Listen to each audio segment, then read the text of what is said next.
All right, check this out. I'm completely balls deep in an S10 LS swap for myself.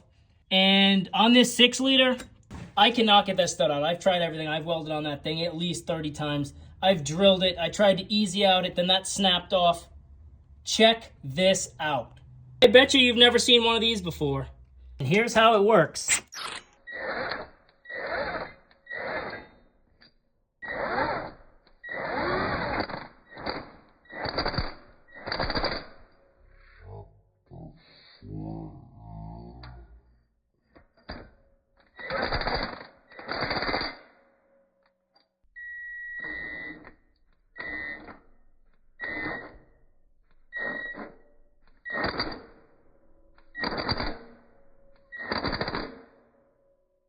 I'm not telling you this is the right way to do it.